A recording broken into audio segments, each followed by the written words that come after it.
बच्चों, आज हम डॉडर पौधे के बारे में पढ़ेंगे।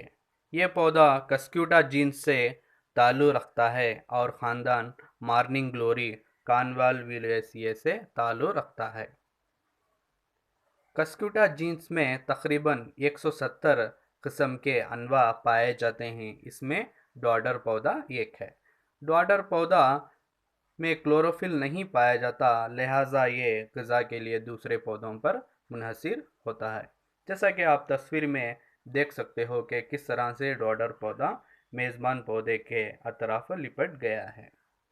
मगर कस्क्यूटा रिफ्लेक्सा, जो जीन्स कस्क्यूटा से ताल्लुक़ रखता है, इसमें थोड़ी मकदार में क्लोरोफिल पाई जाती है।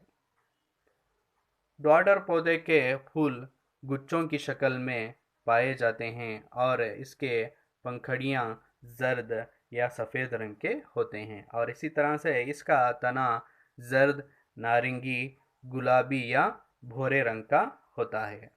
आइए हम डॉडर पौधे के दौरे हयात के बारे में पढ़ेंगे।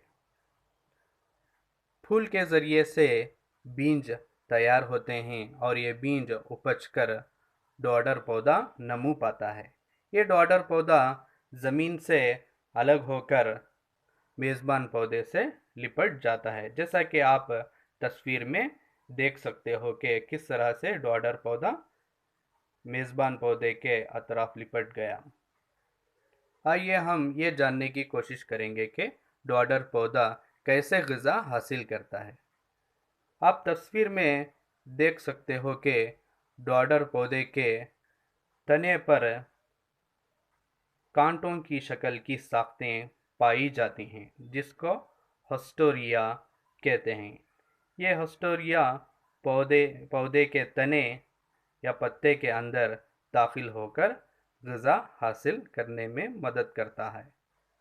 ये डॉडर पौधा खशबे से पानी और लिहाज से मख्फियात हासिल करता है। जैसा कि आप तस्वीर में देख सकते हो कि डॉडर पौधे की वजह से पत्ता किस तरह से सुगड़ गया।